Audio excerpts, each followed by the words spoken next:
Deus. Lucas, capítulo 24, versículo do 30 ao 32.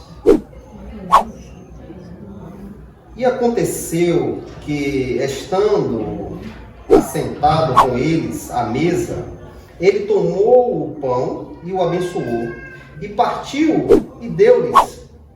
E os seus olhos foram abertos, e eles o reconheceram, e ele desapareceu de diante deles. E eles disseram para com o outro: não ardia o nosso coração enquanto ele falava conosco no caminho? E quando ele nos abriu as Escrituras? Até aí, meus irmãos. Louvado seja Deus. Glória a Deus. Meus irmãos, hoje, essa vida que levamos é uma vida que tudo que está sobre esta terra, que não provém da palavra de Deus, é instrumento para que você não se achegue ao Senhor. Tudo que está aí é usado pelos demônios, pelo próprio diabo, para nos tirar o privilégio de entrar na glória, de salvar a sua alma. Então tudo que se depara, desde o começo da humanidade, o diabo já trabalhava, já usava os seus instrumentos. A gente vê ali quando Caim e Abel e Caim, Abel oferece um sacrifício que agradou a Deus, porque ele tirou das primícias das suas ovelhas, do que tinha de melhor, ele tirou e ofereceu a Deus. Mas Caim tirou qualquer coisa do jeito dele e ofereceu ali.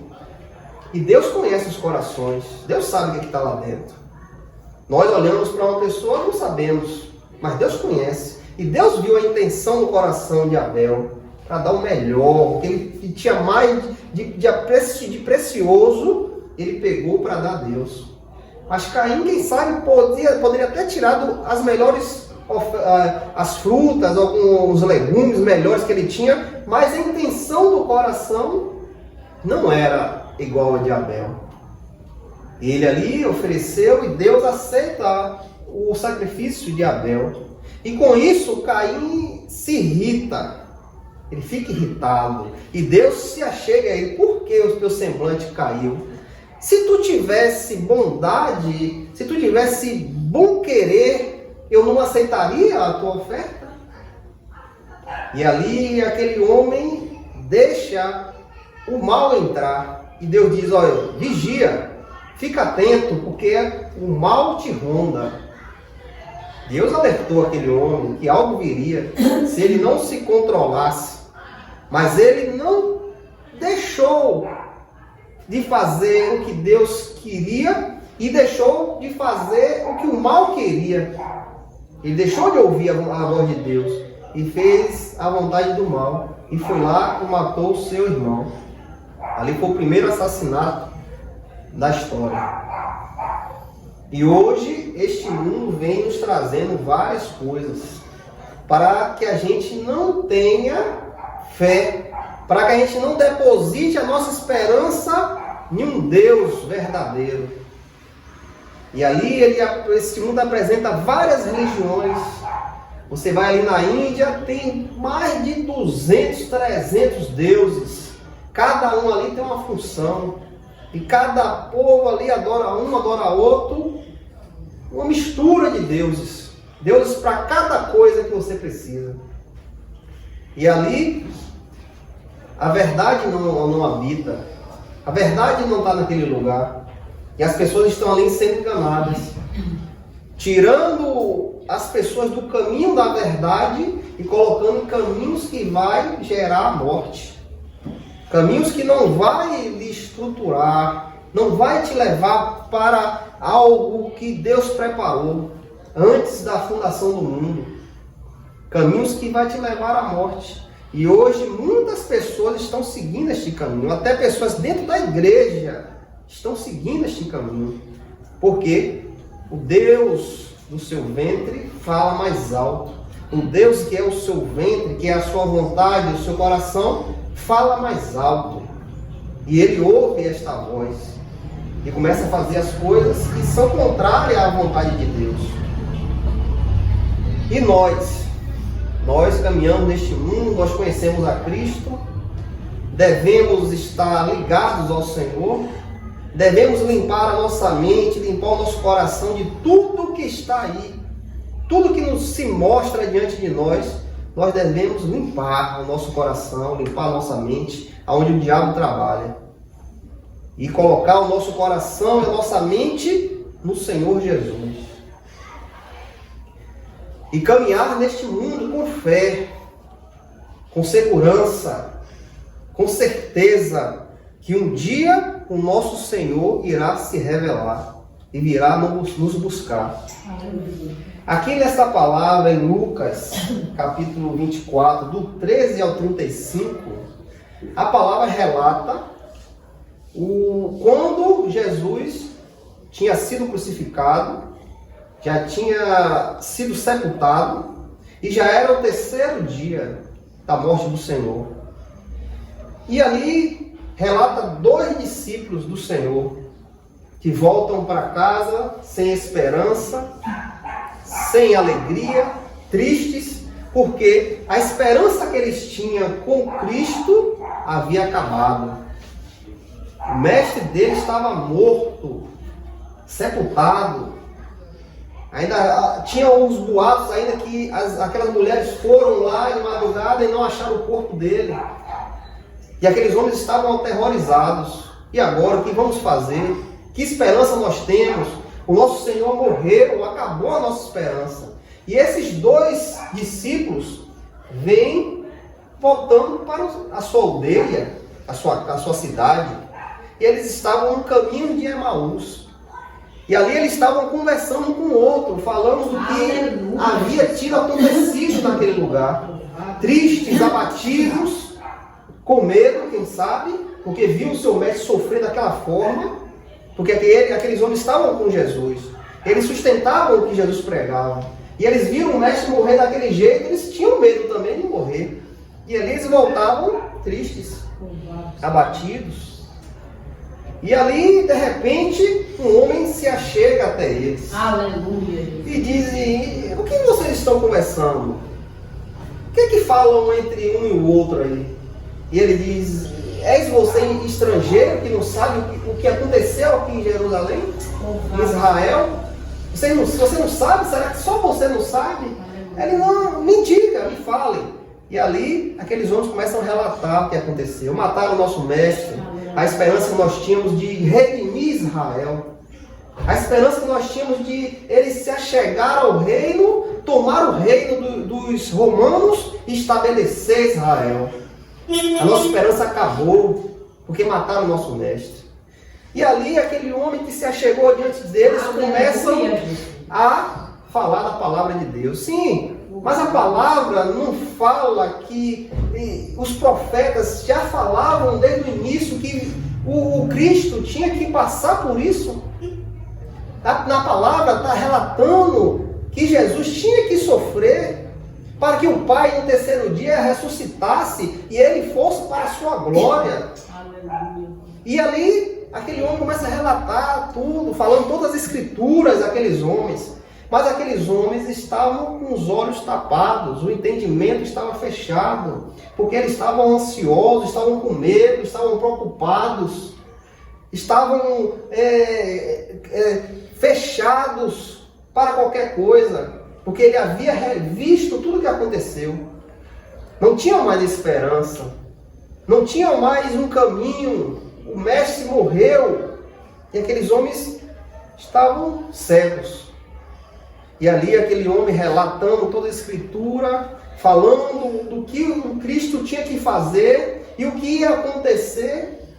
Eles vão até perto da aldeia dele.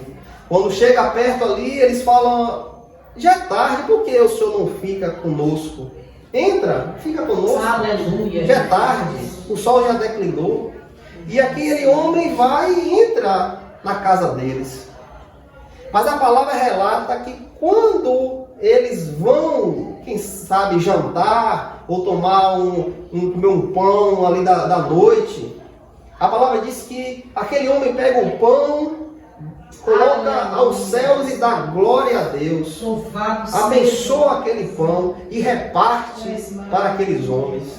E a palavra diz, no momento que ele reparte e retribui aqueles homens, os olhos se abrem, o entendimento abre, e aqueles homens reconhecem quem é aquele que está com ele. Era o próprio Jesus. A esperança que havia acabado se achegou àqueles homens. E a palavra diz que eles reconhecem no momento que ele dá glória a Deus, que ele abençoa aquela ceia. E os olhos se abrem, o entendimento abre, o coração abre para aquilo que estava diante deles. E naquele momento o Senhor desaparece. Mas eles começam a conversar um com o outro. Rapaz, é Ele, é o nosso Senhor, ele está vivo. Ele ressuscitou. O que Ele falou antes que ia acontecer, aconteceu. Ele está vivo. Olhe, quando Ele falava da Escritura, não ardia o nosso coração? A gente não sentia o que Ele falava? Não, levantemos e voltamos para Jerusalém para avisar os outros. E a esperança daqueles homens retorna. Deus. A esperança daqueles homens voltam a ele ter um encontro com o Senhor.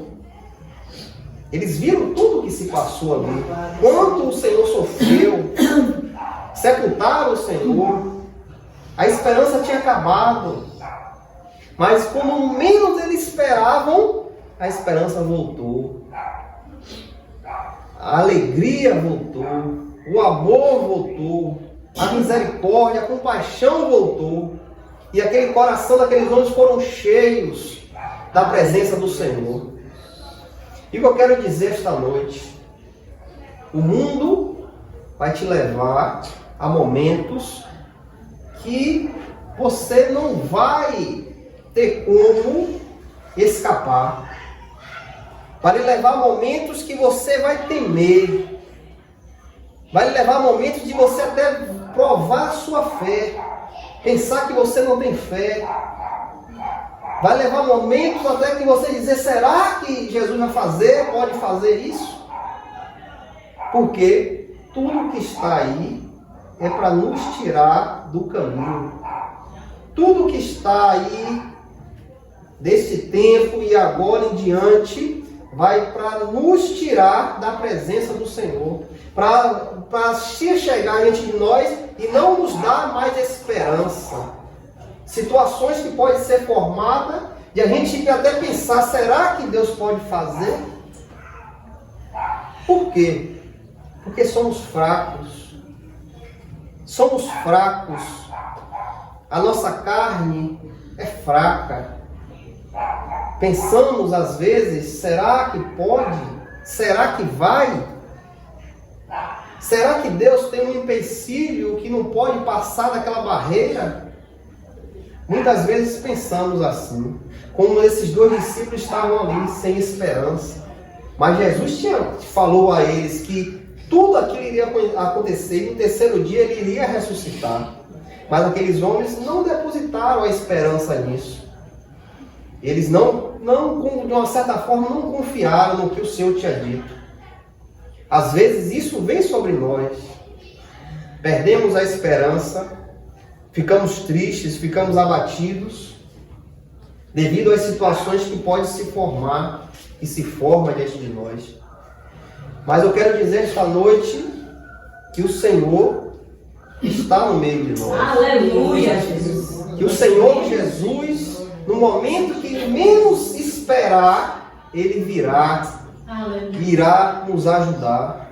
Ele virá e irá nos preencher com o seu amor, para que nós possamos passar por essa dificuldade, passar por esta dor, por essa enfermidade, porque a força vem dele, não é de nós. Nós somos fracos.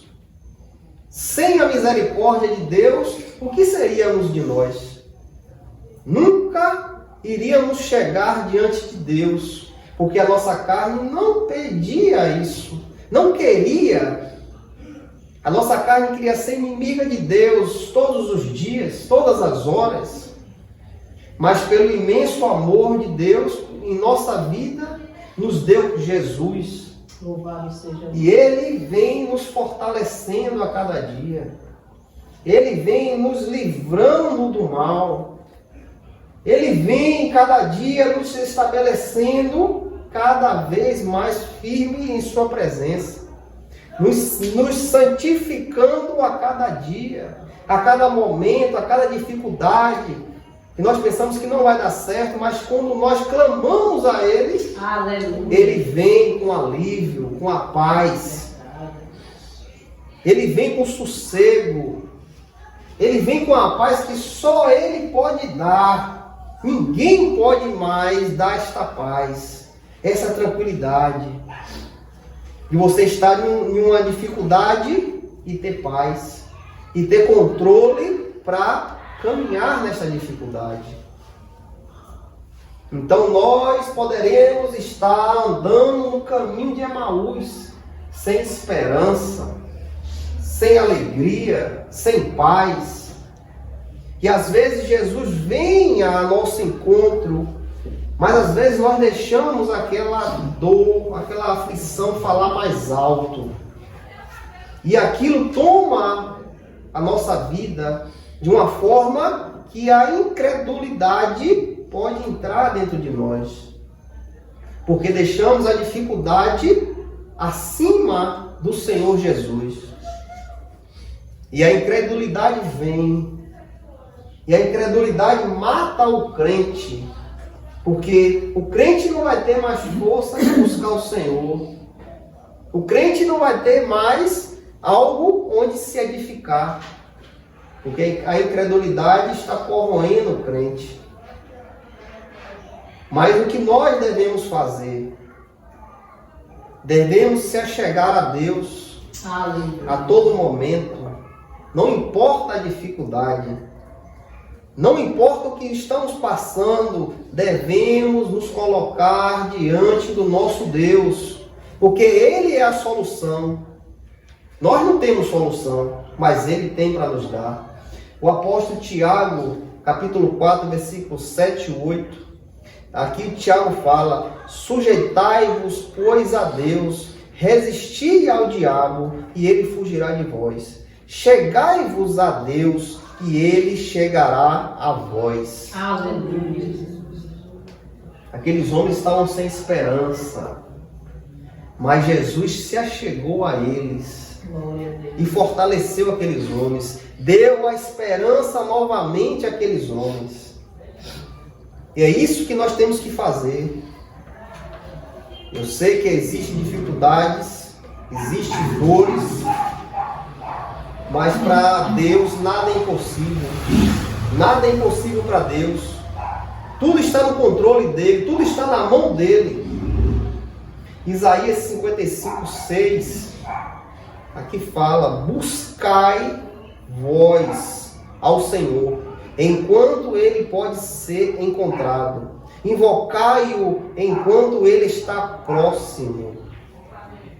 A nossa força é o Senhor. A nossa força é o Senhor. É Ele que devemos buscar. Antigamente, apareceu uma dificuldade, nós iríamos buscar outras coisas, outras religiões, outras práticas. Mas agora não. Agora nós temos um Deus que zela por nós. Um Deus que nos sustenta a cada dia. Então, naquele momento da dor, eu vou buscar quem? Será que eu vou voltar para aquilo que eu fazia? Não, eu tenho que me lançar nos pés do Senhor. Aleluia. Eu tenho que me lançar nos pés do meu Deus e crer que Ele vai dar o resultado. Vai trazer a paz no meu coração novamente. Isaías diz: buscai vós o Senhor, enquanto pode encontrar. Invocai enquanto Ele está próximo. Nós temos um Deus. Aleluia. Nós temos um Deus que nos salvou. Ele nos salvou, Ele nos tirou de um charque de lodo, de uma imundícia. Nos lavou, nos colocou diante do Pai. E agora, temos que nos edificar nele, buscar a Ele a todo momento, querer Ele. Em João 5, capítulo 5, versículo 2 ao 9, ali fala do paralítico do tanque de Betesda. O homem que estava ali há 38 anos, paralítico, não tinha possibilidade de nada, não tinha força para nada, e a palavra diz que ali naquele tanque, um anjo descia, movia as águas. E quando aquela água era movida, o primeiro que mergulhasse ali seria curado. Mas aquele homem não tinha ninguém para levar a ele lá. Ele não podia andar, não tinha como chegar. E toda vez que ele tentava ir, um passava na frente dele. E ali, aquele homem sem esperança, quem sabe poderia ficar anos e anos ali, até morrer ali mesmo. Não tinha alguém para ajudar. Mas de repente o Senhor Jesus se achega àquele homem. Louvado seja Deus. Sem saber se tinha esperança ou não, mas o Senhor chegou ali. E ali aquele homem relata a ele: o que é que você faz aqui? Senhor, toda vez que eu tento ir, um passa em minha frente, eu não consigo, não tenho ninguém para me carregar, para levar lá. E a esperança chega naquele lugar. Aleluia. E o Senhor diz: ó, levanta e anda. Glória a Deus. Levanta e anda. O homem estava anos e anos naquele estado. Mas a esperança chega. E quando a esperança chega, a vida, a transformação, a renovo. Nós vemos também em 2 Reis, capítulo 6, versículo do 8 ao 18. Ali fala de Eliseu. Eliseu estava entre uma guerra com os sírios e o rei de Israel.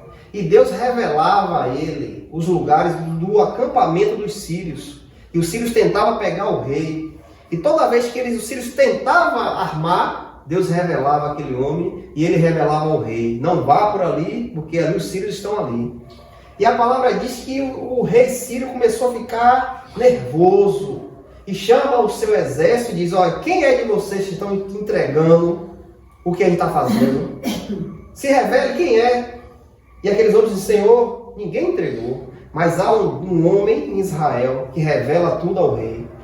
E ali o rei diz: tá certo. Busque aonde ele está e nós vamos prender ele. E ele estava em Dotã. E a palavra diz que o rei da Síria manda cercar a cidade de cavalos e carruagens, homens de guerra. E a palavra diz que o servo de Eliseu, pela manhã, sai pela porta e se depara com aquela imensidão de exército cercando a cidade. E a palavra diz que ele retorna para casa e diz: Senhor, o que faremos agora? O que será de nós? E o homem de Deus estava ali tranquilo, em paz. E ele diz: aqueles que estão conosco é maior do que aqueles que estão com eles. E ali a palavra diz que Eliseu ora pelo aquele menino. Deus, abre a visão dele, abre os olhos. E a palavra diz que os olhos daquele menino é aberto. E ele contempla o que estava ao redor de Eliseu: carruagens e cavalos de fogo, que protegia aquele homem de Deus. No dia da aflição, no dia da dor, no dia da incerteza, busca o teu Deus. Se coloca diante dele e pede. Pede a ele, que ele tem para dar. Ele quer ver você falar, quer ver você pedir. Ele quer ver você se prostrar diante dele.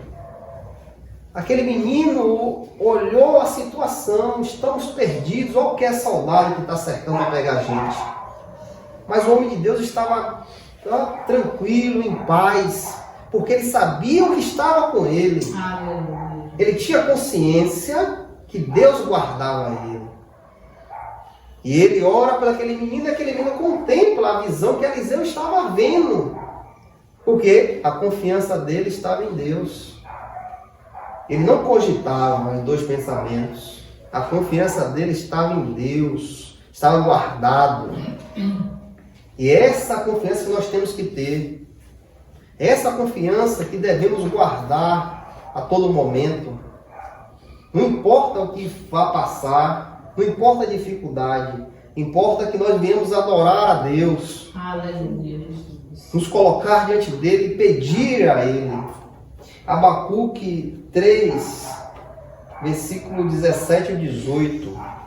Mas que a figueira não floresça, nem haja fruto na videira, ainda que o trabalho da oliveira fale, e os campos não produzam alimento, ainda que o rebanho seja arrebatado, e não haja gado nos estábulos, ainda assim regozijarei no Senhor. Glória a Deus. Exaltarei o Deus da minha salvação. Louvado seja Deus. Exaltarei o Deus da minha salvação. Não importa a situação que está passando, não importa a dúvida que está parando sobre sua mente, devemos exaltar o nosso Deus. Ele nos salvou, Ele nos guardou nas mãos dEle. E a nossa confiança vem dEle. Não vem de nós. Não vem de homens, não vem de religião. A nossa confiança vem dEle. Por que eu digo que devemos adorar a Deus na dificuldade, na dor, na aflição, na alegria também? Por que você tem que ficar sempre agarrado a Deus? Não importa a situação, não importa as dúvidas que passam em sua mente. Devemos estar ligados com o Senhor, porque o Senhor vem nos dizer, eis, Apocalipse capítulo 3, versículo 20, eis que eu estou à porta e bato. Se algum homem ouvir a minha voz e abrir a porta, virei a ele e cearei com ele e ele comigo. Amém. O Senhor quer ter comunhão contigo. O Senhor quer algo verdadeiro. Ele não quer dúvidas. Ele não quer incertezas. Ele quer algo verdadeiro. E para isso você tem que dar um passo e confiar. Lembra de Pedro? O Senhor estava vindo sobre as águas. Aqueles homens ficaram com medo, pensando que era um fantasma. Mas ali Pedro disse, Senhor, se for o Senhor, deixa eu ir até o Senhor. E ele diz, venha. E Pedro sai do barco e começa a caminhar sobre as águas. Mas chegou um momento que Pedro começou a olhar a situação, o que estava acontecendo. A chuva, os raios, as ondas. E aquilo ali tirou o foco de Pedro. Tirou a intenção de Pedro, tirou a certeza, a confiança de Pedro. E Pedro começou a afundar. E começou a perder aquilo que ele começou a iniciar, a confiança, a certeza, quem está ali é o Senhor e eu vou andar até Ele. Se Pedro tivesse com os olhos fixados em Cristo, deixando a sua confiança completamente no Senhor, ele andaria até o Senhor. Mas a dúvida veio sobre aquele homem, a incerteza, e ele começou a afundar. Então esses sentimentos não devem habitar em nosso coração. Esses sentimentos não devem corroer o nosso coração. A tristeza, a dúvida, a incerteza. Será que vai dar certo? Será que Deus pode fazer? Isso não pode habitar no coração do crente, porque temos um Deus verdadeiro. Temos um Deus que não tem empecilho para nada. É o Deus que dá vida, é o Deus que tira a vida. Ele dá a quem Ele quer, Ele tira de quem Ele quiser. Este é o nosso Deus. É um Deus forte, um Deus valente, um Deus que ganha a batalha. Glória a Deus. Por que vamos ter medo? Ter incerteza? De quê? Por quê? Não! Tu é templo do Espírito Santo. Aleluia, Jesus. Tu é templo de Deus. O próprio Deus mora dentro de você. O próprio Deus habita dentro de você. Você está tendo medo de quê? Se o dono do céu e da terra está dentro de você. Ele te deu vida. Glória a Deus. A vida está na mão dele. Ele quis te dar. Este é o imenso amor de Deus, que é Cristo Jesus. Deus nos permitiu a se achegar diante de Cristo. O que é que você quer mais desta vida? O que é que você busca mais, que é mais importante do que o dom de Deus? A graça de Deus? Não existe. Tudo aí vai perecer, vai ficar aí, vai acabar. Mas a nossa vida agora com Cristo é eterna. Aleluia. Esse corpo vai acabar, vai lá para o cemitério, para o sepulcro ali. Mas a minha alma estará com o Senhor, estará na glória para a eternidade. Louvado seja Deus. Uma eternidade não tem fim. Reinaremos com Cristo, estaremos na cidade celestial. Isso tudo é promessa do Senhor. Então não deixa as coisas do mundo tirar a tua oportunidade, tirar a tua ligação com o Senhor. Não deixa as aflições deste mundo te tirar do caminho do Senhor. Em nome de Jesus. Que essa palavra esteja no coração dos irmãos.